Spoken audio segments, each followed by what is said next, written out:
हमारे बिहार की परंपरा है खोइछा देना। बेटी हो जब भी बेटी ससुराल से मायके जाती है उनको खोइछा दिया जाता है। तो वैसे ही जब भी माता रानी आती हैं तो खोइछा दिया जाता है। आज मैं आपको स्टेप बाय स्टेप यहाँ खोइछा खोइछा के बारे में बताऊंगी। जो बिहारी लोग हैं वो प्लीज़ कमेंट करें और बताएं कि क्या उनको खोइछा मिलता है।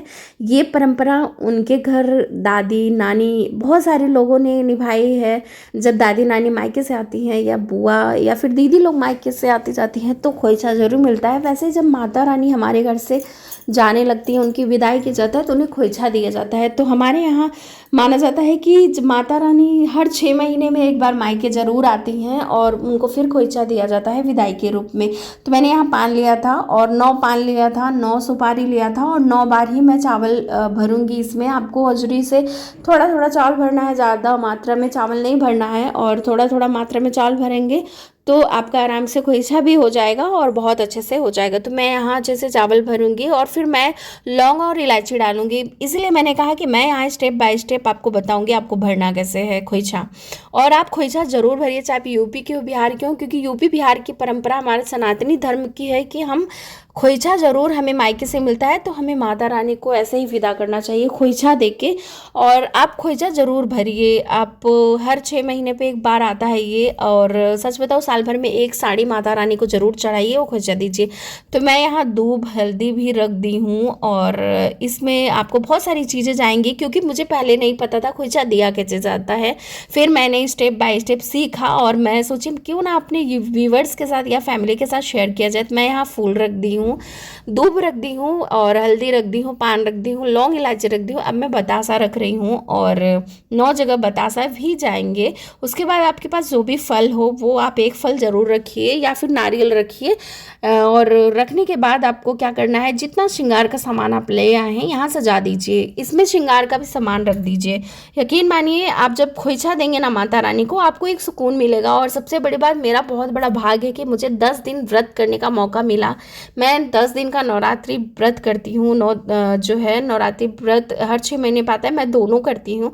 और इसमें मुझे खोइछा देना रहता है, उसमें घर पे ही भरा जाता है। लेकिन इसमें जो है बाहर आप पंडाल में मंदिर में कहीं पे भी जाके खोइछा जरूर भरिए जहाँ माता रानी की मूर्ति का प्राण प्रतिष्ठा हुआ हो। तो पहले आप घर पे इस तरीके से अपने खोइछा को भर लीजिए। उसके बाद मंदिर में माता रानी के सामने रख दीजिए और उनको एक साड़ी उड़ा दीजिए। इसी खोइछा में से निकाल के थोड़ा सा फूल, अक्षत और जो है जितना एक पान में आता है वो पान रख दीजिए। तो मैं यहाँ अच्छे से पोटली बांध लूँगी क्योंकि मुझे निकलना था मंदिर और मंदिर में जाके ये खोइछा रखना था। तो मैं अच्छे से इसको पोटली बांध लूँगी क्योंकि मैंने इसमें सारा खोइछा का सामान प्लस इसमें श्रृंगार का सामान भी मैंने रख दिया था। और आज अष्टमी और नवमी 2 दिन माता रानी का खोइछा भराता है तो मैं दोनों दिन माता रानी को खोइछा देती हूँ। आज नवमी वाले दिन अपने घर पे खोइछा देती हूँ, अष्टमी वाले दिन माता रानी को मंदिर में जाके देती हूँ। तो मैं अच्छे से पोटली बना लूँगी, बांध लूँगी ताकि ये छूटे नहीं। बहुत टाइट टाइट पोटली नहीं बांधनी है लेकिन इतना बांधिएगा कि आप उसको रखिएगा तो खुले नहीं वो। उसके बाद आपको मंदिर निकलना है, मंदिर जाना है। जो भी आपके आसपास मंदिर हो, ज़्यादा वहाँ भीड़ भाड़ ना हो क्योंकि भीड़ भाड़ में बहुत ज़्यादा धक्का देते हैं लोग। उस समय पूजा करने में बहुत ज़्यादा डिस्टरबेंस होता है। और सही बताऊँ जहाँ एकांत रहता है वहाँ जाइए ना, वहाँ पूजा करने में बहुत ज़्यादा सुकून मिलता है। तो मैं यहाँ अच्छे से बांध के एक पॉलीथीन में रख लूँगी। उसके बाद मैं मंदिर चली गई थी और सच बताऊँ बहुत थकान लग गई थी क्योंकि रात में हम लोग दुर्गा पूजा देखने गए थे।